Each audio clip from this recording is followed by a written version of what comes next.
रहेगी, उनको कोई रोक नहीं सकता है। मेरी बात को आप याद रखना, क्योंकि मैं कल ये भारतीय जनता पार्टी के पूर्व नहीं वर्तमान सांसद को सुन रहा था और बहुत सही बात कह रहे थे। वो ये कह रहे थे क्योंकि उनको एहसास है कि अगर एससी एसटी ओबीसी का विरोध करेंगे तो एमपी एमएलए भी नहीं बन पाएंगे ये लोग।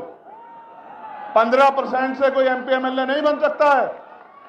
मैं आपको कह रहा हूं, जो आपके अधिकारों का विरोध करे उसके लिए नारा मेरा याद रखना कि ना तो नोट उनको देना और ना वोट उनको देना जो आपके अधिकारों का विरोध करते हैं, आपके बच्चों का विरोध करते हैं। अपना नोट भी उसको देना और अपना वोट भी उसको देना जो आपके लिए सीना तान के खड़ा है, गोली की परवाह नहीं करता, जेल की परवाह नहीं करता, मुकदमे की परवाह नहीं करता, जो आपके आंसुओं पे अपना खून बहाने को तैयार है, आपको भी, वरना फिर बहुत बड़ा नुकसान हो जाएगा। मेरी बात को आप याद रखना। प्यारे साथियों, हमने तय किया है कि हम सबसे बड़ा बदलाव ये करेंगे, जब हम पे अवसर बनेंगे आजाद समाज पार्टी के लोगों पे, तो हम सबसे बड़ा बदलाव ये करेंगे कि हम नई शिक्षा नीति लागू करेंगे। अब वो नई शिक्षा नीति क्या होगी? वो नई शिक्षा नीति ये होगी कि चाहे चीफ सेक्रेटरी हो या मुख्यमंत्री हो, चाहे मंत्री हो या संतरी हो, चाहे सांसद हो या विधायक हो, चाहे चेयरमैन हो या जिला पंचायत का अध्यक्ष हो, गांव के सरपंच और पंचायत के मेंबर से लेके और मुख्यमंत्री तक के बच्चों को और डीजीपी चीफ सेक्रेटरी से लेके पंचायत के सेक्रेटरी के, डीएम एसएसपी के, सीओ दरोगा जी के, एडीएम एसडीएम के, कानूनगो तहसीलदार के, सबके बच्चों को, आईजी डीआईजी कमिश्नर एडिशनल के बच्चों को सरकारी स्कूल में पढ़ाने का काम करेंगे। मेरी बात को आप याद रखना। अच्छा, आप सोचोगे इससे बदलाव क्या हो जाएगा? मैं आपको बताता हूं इससे बदलाव क्या होगा। इससे बदलाव ये होगा कि जब उनके बच्चों के हितों की बात आएगी तो सरकारी स्कूल की व्यवस्था ऐसी होगी कि वहां 5 स्टार होटल भी आपको कमजोर महसूस होगा, उसके सामने खोखला साबित होगा। क्योंकि जब एक स्कूल में एक ही टेबल पे जिलाधिकारी का, एसएसपी का और किसान मजदूरों का, हम गरीबों का बच्चा बैठेगा तो टीचर भी टाइम पे आएगा, कमरे भी होगी और पढ़ाई भी अच्छी होगी। तभी जाके गरीबों के हिस्से में जो है अच्छी जिंदगी के सपने शुरू होंगे। प्यारे साथियों, हम हेल्थ पॉलिसी में बदलाव करेंगे। हम तय करेंगे कि जितने भी लोग कानून बना रहे हैं या जो कानून को लागू करा रहे हैं, उन सबका और उनके बच्चों का इलाज सरकारी अस्पताल में हो, बीमार होने के बाद। जिस दिन ये होगा आप देखना, मशीनें भी अच्छी होंगी, एक्सरा भी वही होगा, सारे टेस्ट भी वही होंगे और दवाइयां भी वही मिलेंगी, बिल्डिंग भी अच्छी होगी, सुविधाएं भी होंगी। तो गरीब की जेब पर जो डाका पड़ रहा है इलाज के कारण, ये डाका नहीं पड़ेगा। मेरी बात को आप याद रखना। प्यारे साथियों, हम कानून व्यवस्था को इतना मजबूत करेंगे कि किसी की हिम्मत नहीं होगी किसी गरीब की बेटी की तरफ, उसके बेटे की तरफ, उसकी जमीन की तरफ, उसकी पत्नी बहनों की तरफ आंख उठाने की। मेरी बात को आप याद रखना।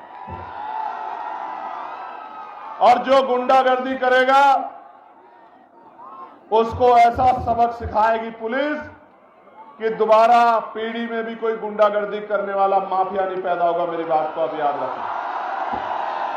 प्यारे साथियों, ये जो केंद्र और राज्य की डबल इंजन की गुंडागर्दी की सरकार चल रही है, इस गुंडागर्दी की सरकार को सबक सिखाने का समय आ गया। मेरे भाइयों, मैं आपसे आग्रह करना चाहता हूं कि इस गुंडागर्दी का जवाब हमें वोट की ताकत से देना है। अभी वीरभानपुर में क्या हुआ? वीरभानपुर में क्या हुआ? सत्ता को खुश करने के लिए पुलिस के लोगों ने मेरी मां बहनों के ऊपर लाठियां चलाने का काम किया। पूरे गांव में कितनी मारपीट की आपको पता है। मैं इनको समझाता हूं कि भाई ऐसा काम मत करो। शराब के नशे में जाके आप गांव में अराजकता करोगे और जनता आपसे विरोध नहीं करेगी तो ऐसा नहीं हो सकता। इसलिए मैं इस घटना का संज्ञान लूंगा और जो अन्याय वहां हुआ है लोकसभा में, अब 9 तारीख से जब लोकसभा चलेगी, उस अन्याय को देश के प्रधानमंत्री के सामने दिखाने का काम करूंगा। उनको बताऊंगा कि उनकी सरकार किस तरह की गुंडागर्दी उत्तर प्रदेश में कर रही है गरीबों के साथ।